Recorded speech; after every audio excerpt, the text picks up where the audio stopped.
अस्सलाम वालेकुम, this is Ayesha. We are studying computer science of grade 9 matric. आज हम थर्ड चैप्टर स्टार्ट करेंगे, that is networking. So start with the very first topic, computer networks. हम अपनी daily life में internet बहुत सारी पर्पज़ के लिए यूज़ करते हैं, जस्ट लाइक ईमेल सेंड करने के लिए, online games play, watching online videos, download music, online course, reading daily newspaper, और इसके अलावा भी बहुत सारे पर्पज़ हैं जिसके लिए हम इंटरनेट यूज़ करते हैं। तो बेसिकली होता क्या है, they can be all such activities require a computer connected with some other computer. आप जब इंटरनेट से कनेक्टेड है, इट्स मीन आप एक नेटवर्क से कनेक्टेड है। Okay, they can B link through a wire और वायरलेसली, जो कि आप डिफरेंट डिवाइसेस को वायर से या वायरलेसली आप उसे कनेक्ट कर सकते हैं। A communication medium connecting multiple computer is called communication channel. तो जो हम मीडियम यूज़ करते हैं दोनों कंप्यूटर्स को कनेक्ट करने के लिए या मल्टीपल कंप्यूटर्स को कनेक्ट करने के लिए, उसे हम कहते हैं communication channel. Look at this picture now. ये क्या शो करवा रही है कि हम मॉडेम या राउटर यूज़ करके हम वायरलेसली भी कनेक्ट कर सकते हैं डिफरेंट डिवाइसेस को एक दूसरे के साथ, या आप केबल यूज़ करके डिफरेंट डिवाइसेस को एक दूसरे के साथ कनेक्ट कर सकते हैं। ठीक है, डिवाइसेस इसमें कोई भी हो सकती हैं, कंप्यूटर्स हो सकते हैं, प्रिंटर्स और मोबाइल फ़ोन्स और डिफरेंट डिवाइसेस जो है आप इसमें कनेक्ट कर सकते हैं। तो जब आपकी मल्टीपल डिवाइसेस एक दूसरे से कनेक्ट हैं, it means you are in a network. Network की डेफिनेशन क्या होगी? As a group of computer system and other computing hardware devices. Group of computer system and other computing hardware devices link together through communication channel. आपके काफ़ी सारे computers या और जो computing की हार्डवेयर डिवाइसेस हैं वो आपस में लिंक हैं किसी कम्युनिकेशन चैनल के थ्रू। ये आपका क्या होता है? कंप्यूटर नेटवर्क होता है। आपको एक सिंपल एग्जांपल है, कोई सबसे जो सिंपलेस्ट नेटवर्क है ना, आपने दो कंप्यूटर को आपस में जॉइन कर दिया, वो एक सिंपलेस्ट नेटवर्क है। ठीक है, इसके अलावा आप किसी वायर के थ्रू करेंगे डेफिनेटली, या किसी भी वाईफाई के थ्रू या वायर के थ्रू करेंगे तो वो आपका कम्युनिकेशन चैनल हो जाएगा, और आपने कोई भी कंप्यूटर्स आपस में कनेक्ट कर दिए तो वो क्या है? आपका कंप्यूटर नेटवर्क है।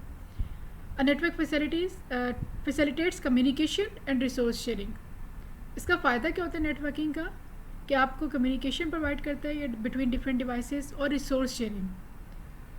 ठीक है, और networks are connected together to make a large network which is called network of networks. आप एक नेटवर्क को दूसरे नेटवर्क के साथ भी कनेक्ट कर सकते हैं बाय यूजिंग सम मीडियम, और इसको आप क्या कहेंगे? Network of networks. तो इंटरनेट इसके एक एग्जांपल है नेटवर्क ऑफ नेटवर्क्स की। ठीक है, क्योंकि काफ़ी सारे कंप्यूटर्स आपस में इंटरकनेक्टेड हैं, तो जब आप इंटरनेट से कनेक्ट हैं, इस मीन आप भी उनके नेटवर्क से कनेक्ट होंगे। तो ये एक बेस्ट एग्जांपल है नेटवर्क ऑफ नेटवर्क्स की।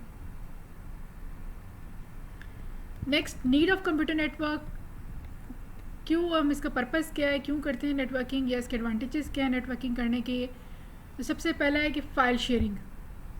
जब आप नेटवर्क से कनेक्टेड हैं, आप इसमें फ़ाइल्स शेयर कर सकते हैं, किसी भी पर्पज़ के लिए हो सकता है। फॉर एग्जांपल, जैसे हमने कहा कि इंटरनेट भी एक एग्जांपल है नेटवर्क की।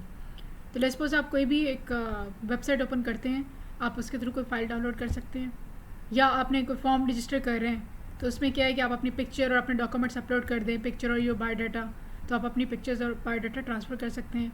तो क्या है? आप अपने नेटवर्क में फ़ाइल शेयरिंग कर रहे हैं। ठीक है, तो एक एडवांटेज इसका ये हो गया, ये पर्पज़ इसका ये हो गया। एग्जाम्पल दी हुई है कि अगर आपने स्कूल टीचर ने कंबाइन करना है रिज़ल्ट, तो क्या करना है? डिफरेंट टीचर्स ने आपस में एक दूसरे को फ़ाइल शेयर कर देनी ओवर द नेटवर्क, स्कूल के नेटवर्क पे, तो वो कंबाइन रिजल्ट कर देगा। ठीक है, तो ये आपका एक पर्पज़ हो गया फ़ाइल शेयरिंग।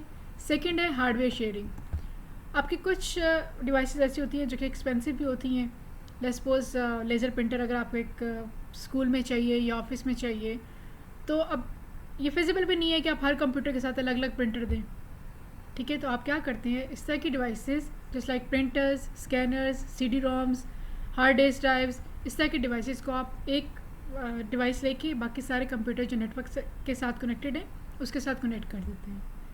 सपोज़ आपने एक प्रिंटर लिया है, मोर देन वन भी ले सकते हैं, लेकिन it depends upon your capacity कि आपके पास कितने कंप्यूटर्स हैं, उसके लिए कितनी रिक्वायरमेंट है आपके पास। लेट्स सपोज आपने एक प्रिंटर लिया और उसके साथ 30 कंप्यूटर कनेक्ट कर दिए, तो आपकी कॉस्ट भी कम आ गई कि इंस्टेड ऑफ आपने 30 प्रिंटर्स बाय करें और उसके साथ कनेक्ट करें, तो इससे आपने कॉस्ट भी कम कर ली, और नेटवर्किंग से आप लोग एक दूसरे से फाइल भी शेयर कर सकते हैं और डिवाइसेस भी यूज़ कर सकते हैं। थर्ड इसके क्या है जी? Application sharing. कोई सॉफ्टवेयर भी आप शेयर कर सकते हैं जब आपका कंप्यूटर एक नेटवर्क में है। It means that more than one user may use the same application. कैसे, एक एग्जांपल दी हुई है कि बैंक में हम अगर कोई ट्रांजैक्शन करते हैं तो उसमें क्या क्या इन्वॉल्व होता है, कैशियर, मैनेजर, एटीएम। अगर आपने एटीएम मशीन से कैश विदड्रॉ किया है तो ये सारे एक ही सॉफ्टवेयर को यूज़ करेंगे। एटीएम से आपने कोई कैश विदड्रॉ किया तो उसने ऑटोमेटिकली क्या करना है, आपके अकाउंट से बैलेंस डिटेक्ट कर लेना है और आपका बैंक बैलेंस जो है वो अपडेट कर देना है।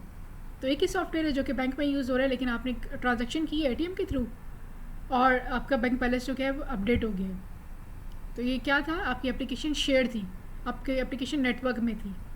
इसके अलावा भी अगर आपका कोई एक सॉफ्टवेयर परचेज़ किया है आप अपने मेन सर्वर पे इंस्टॉल करके, बाकी जो कंप्यूटर्स जो नेटवर्क से कनेक्टेड हैं, ये एक लैब की बात कर रही हूँ, किसी एक सिंपल लैब में, तो आप उसमें भी वो सॉफ्टवेयर शेयर कर सकते हैं।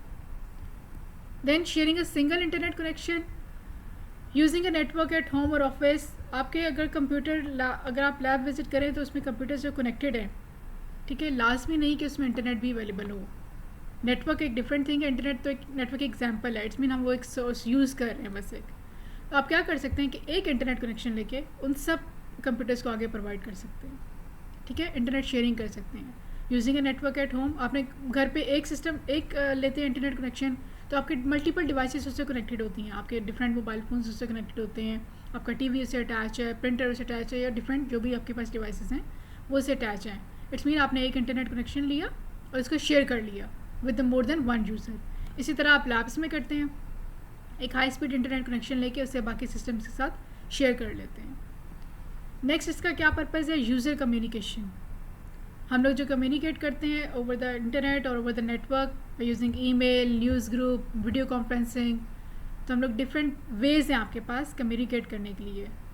डिफरेंट पॉसिबल कंट्रीज़ में भी हो सकता है कि आपने कहीं और कंट्री के साथ आप कर रहे हैं, और डिपेंड करता है आपके रिक्वायरमेंट के ऊपर। नेक्स्ट है इंक्रीज स्टोरेज कैपेसिटी। कैसे होता है जी, फॉर एग्जांपल आपका कंप्यूटर जो है एक नेटवर्क में कनेक्टेड है, ठीक है। Storage capacity means the limit to store the data. Let's suppose आपके कंप्यूटर में इतनी फैसिलिटी नहीं है डाटा स्टोर करने के लिए, तो आप क्या करते हैं, उसे नेटवर्क के किसी और कंप्यूटर में डाटा स्टोर कर लेते हैं अपना। जब आपको रिक्वायर्ड आप वहाँ से एक्सेस कर लेते हैं, जिसके पास लार्ज स्टोरेज कैपेसिटी है आप उस कंप्यूटर में डाटा स्टोर कर लें। इसके एक और एग्जांपल भी है, जस्ट सपोज हम इंटरनेट जब यूज़ करते हैं हम क्या करते हैं, हम अपना डाटा जो है वो सर्वर पे स्टोर कर लेते हैं, जैसे ड्रॉप बॉक्स है, गूगल ड्राइव है। हमारी डिवाइस फ्री रहती है और हम अपना डाटा जो है वो उन पे स्टोर कर लेते हैं क्लाउड कंप्यूटिंग में। तो क्या आपने अपनी स्टोरेज कैपेसिटी को इंक्रीज़ कर लिया। In this way we can store and access file stored remotely. Computer providing the storage is called file server, ठीक है। जिन कंप्यूटर्स में जो प्रोवाइड करते हैं स्टोरेज को उनको हम कहते हैं file server, and the computer accessing that space is called work station. हमने अपने कंप्यूटर पर काम कर रहे हैं, वो हमारा वर्क स्टेशन है। हमने जो डाटा है वो किसी और उस पर सेव किया है, वो क्या है, वो फाइल सर्वर है जहाँ हमने डाटा सेव किया है। तो जो आपको स्टोरेज कैपेसिटी प्रोवाइड कर रहा है वो फाइल सर्वर, और जहाँ से आप एक्सेस कर रहे हैं वो वर्क स्टेशन। ओके, ये तो थे एडवांटेज या पर्पस आपके नेटवर्किंग के। नेक्स्ट एक मॉडल हम यूज़ करते हैं क्लाइंट सर्वर मॉडल। मोस्टली जो आपके स्मॉल उसमें लैब्स होती हैं उसमें यही क्लाइंट सर्वर मॉडल यूज़ होता है। इसमें होता है कि एक आपके पास मेन पावरफुल कंप्यूटर होता है जो है सर्वर, ठीक है। मेन पावरफुल कंप्यूटर है सर्वर। सर्वर ने क्या करना है, it provides a services. Second, जो बाकी कंप्यूटर्स हैं नॉर्मल जो आप लोग जिससे एक्सेस करते हैं सर्वर को, वो है क्लाइंट। क्लाइंट क्या करता है, it gets that services.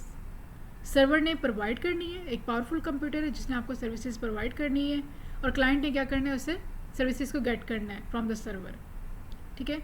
Client application request some services from another application which acts as a server.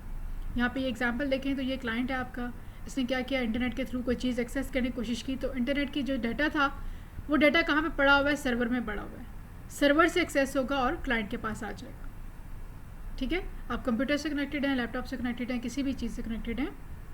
Suppose आपने ईमेल एक्सेस करनी है, तो ईमेल भी कहाँ है, ईमेल आपके सर्वर्स में पड़ी हुई है।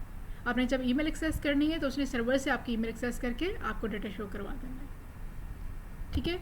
तो ये होता है क्लाइंट सर्वर का पर्पज़, जिसमें एक सर्वर आपका मोस्ट पावरफुल डिवाइस होती है जिसके पास जो आपको प्रोवाइड करती है सर्विसेज, और क्लाइंट ने वो सर्विसेज एक्सेस करनी होती है। क्लाइंट बेसिकली है क्या, is a process that access a service provided by server. Mostly for example to check email we use web browser as a client.